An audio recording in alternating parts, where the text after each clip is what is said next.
Hello बच्चों, welcome to my YouTube channel. तो आपने एक न्यूज़ देखी होगी कि नीट 2026 का भी पेपर लीक है।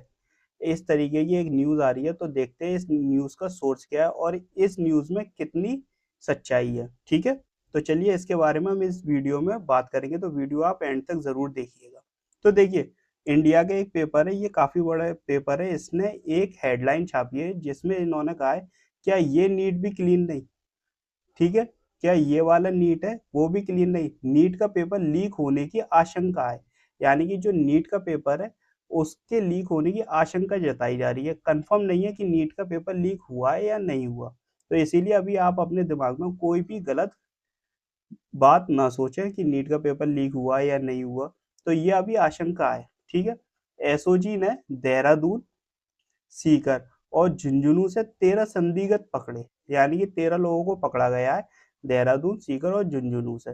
तो ये बताया जा रहा है कि इन लोगों को पकड़ने के बाद इसकी जो इन्वेस्टिगेशन हुई तो उसमें ऐसा हुआ कि एक पेपर जो था, जैसे आपने देखा होगा एक जो होते नहीं है कंसल्टेंसी टाइप, कैरियर काउंसलर जो होते हैं, सॉरी कैरियर काउंसलर बोलते हैं इन्हें। तो जो कैरियर काउंसलर होते हैं वो बताए जा रहे हैं। तो इन्होंने 300 क्वेश्चन दिए, 300 में से 140 क्वेश्चन एज इट इज आए हैं नीट में। तो देखिए न्यूज हम देखते हैं। देश की सबसे बड़ी परीक्षाओं में से एक नीट पर एक बार फिर लीक के बादल मंडरा रहे हैं। परीक्षा 3 मई को हुई थी। पेपर लीक की आशंका के चलते राजस्थान एसओजी, यानी कि जो राजस्थान की एसओजी थी, स्पेशल ऑपरेशन ग्रुप, ने पिछले 4 दिनों में देहरादून और सीकर व झुंझुनू से 13 संदिग्धों को पकड़ा, यानी 13 लोगों को पकड़ा गया। एजेंसी से जुड़े विश्वास सूत्रों ने इसकी पुष्टि भी की है। सूत्रों के अनुसार एसओजी 2 स्तर पर जांच कर रही है, यानी कि ये 2 चीजों पे जांच कर रही है। पहला, सीकर के कैरियर काउंसलर, जो कैरियर काउंसलर होते हैं आपके, जो आपको बताते हैं कैरियर के बारे में कि आपको क्या करना है क्या नहीं, ऐसे कैरियर काउंसलर के पास परीक्षा के ज्यादातर सवाल आ गए थे, यानी कि इनके पास जो नीट का एग्जाम था उसके ज्यादातर सवाल आ गए थे जो उनसे कुछ अभ्यर्थियों को दिए गए थे। अब देखिए ये साफ कह रहा है कि कुछ अभ्यर्थियों को दिए गए थे। अब वो कुछ अभ्यर्थियों के बाद पता चलेगा कि कितने बच्चों को दिए गए।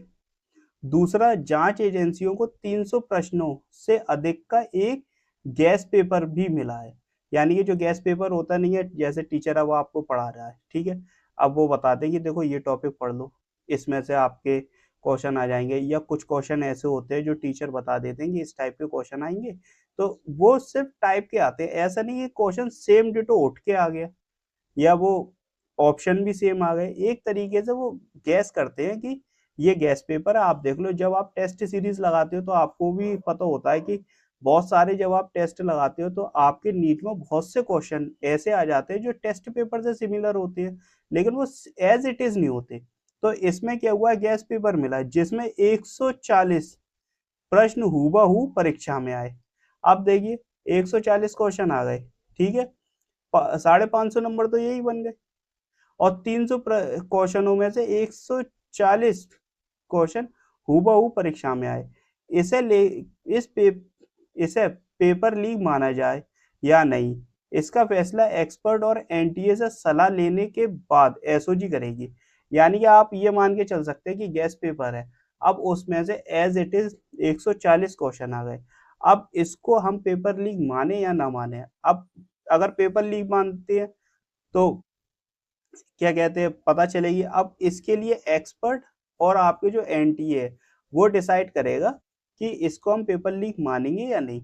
दरअसल आईबी को इनपुट मिला था कि कैरियर काउंसलर के जरिए पेपर के कई प्रश्न परीक्षा से पहले सीकर और झुंझुनू के छात्रों को मिल गए थे। जानकारी के पुख्ता होने के बाद इसकी सूचना एसओजी को दी। इसके बाद एजेंसियों ने धरपकड़ शुरू की। ठीक है, तो कैरियर काउंसलिंग काउंसलर थे, उनके उनके जरिए कई प्रश्न इन्होंने बताया कि परीक्षा से पहले सीकर और झुंझुनू में आ गए थे। जब ये बात पता चली तो इसके आधार पर इन्होंने अपने ज, मतलब जांच स्टार्ट की।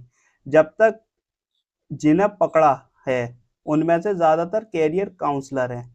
देहरादून से पकड़े गए संदिग्ध में एक सीकर का राकेश मंडवारिया है। उसका पीपराली रोड पर एक नामी कोचिंग, यानी ये सीकर का जो पीपराली रोड है वहां पर एक नामी कोचिंग संस्था के सामने कंसल्टेंसी का ऑफिस है। ठीक है। अब राकेश के आधार पर इन्होंने 4 लोगों को और गिरफ्तार किए।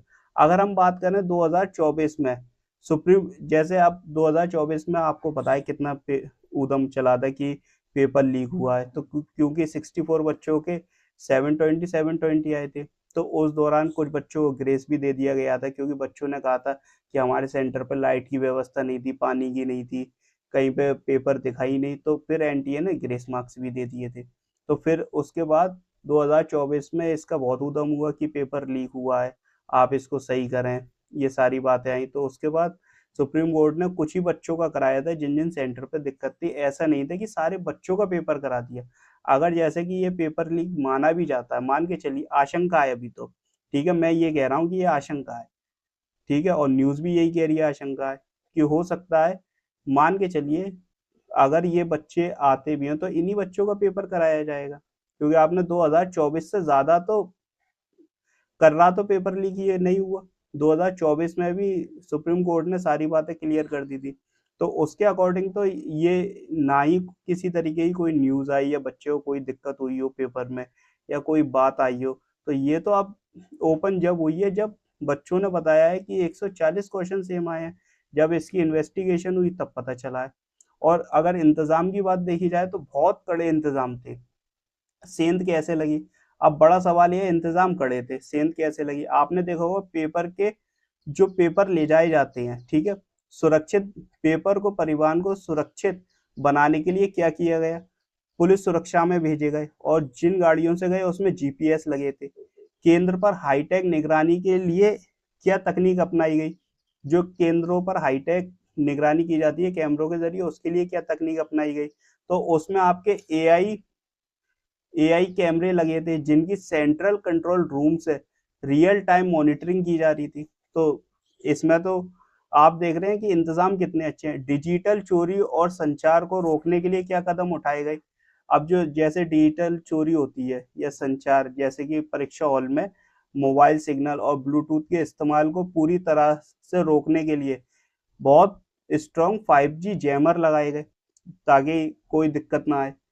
पेपर लीक की स्थिति में सोर्स का पता कैसे लगाया जा सकता है?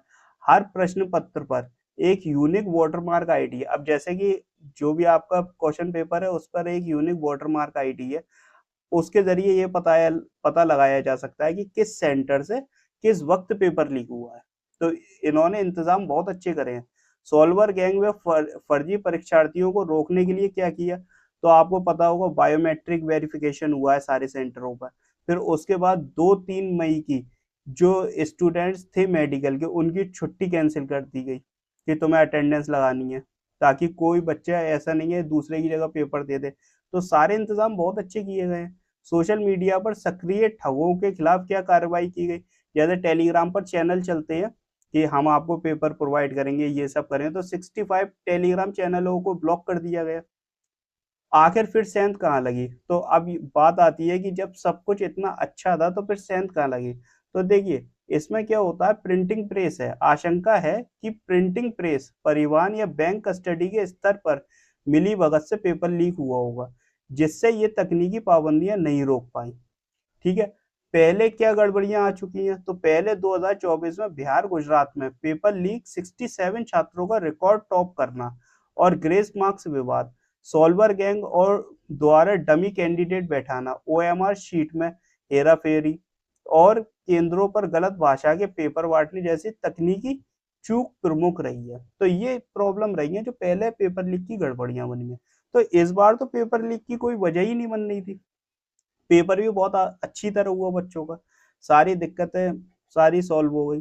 हर चीज की इतनी, आप देखिए कितने वेरिफिकेशन वगैरह किए, सारे इंतजाम बहुत अच्छे करे हैं ताकि किसी भी तरीके से बच्चे का कोई पेपर लीक ना हो। तो सारी सिक्योरिटी को देखते हुए तो पेपर लीक होने के चांसेस नहीं है। अब अगर ऐसा हुआ है तो प्रिंटिंग प्रेस वगैरह की वो कह रहे हैं कि अंदर से ही कुछ हुआ होगा।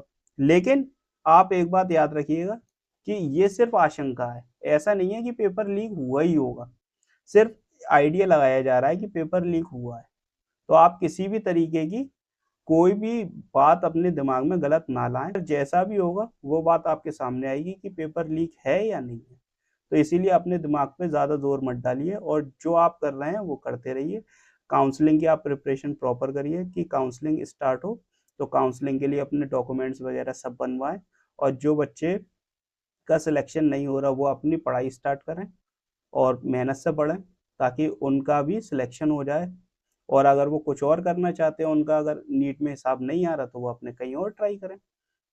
और भी चीज़ें हैं, आप एम्स नर्सिंग है, बहुत से पैरामेडिकल कोर्सेज होते हैं, आप उसमें भी ट्राई कर सकते हैं, उनमें भी कैरियर बहुत अच्छा है। ठीक है। अब जैसी भी जो न्यूज़ आएगी वो आपके सामने आएगी। अभी सिर्फ मैं फिर एक बार कह रहा हूँ, ये मैं अपने पास से नहीं कह रहा, ये न्यूज़ कह रही है कि ये सिर्फ आशंका है। ठीक है, अभी कंफर्म किसी भी तरीके से नहीं है। तो आप परेशान ना हो, जैसा भी होगा आपको बता दिया जाएगा। ठीक है। इसके अलावा अगर आपको कोई डाउट है या आपको कोई क्वेश्चन है तो आप कमेंट करें, वीडियो को लाइक करें, शेयर करें और चैनल को सब्सक्राइब करें। And thanks for watching.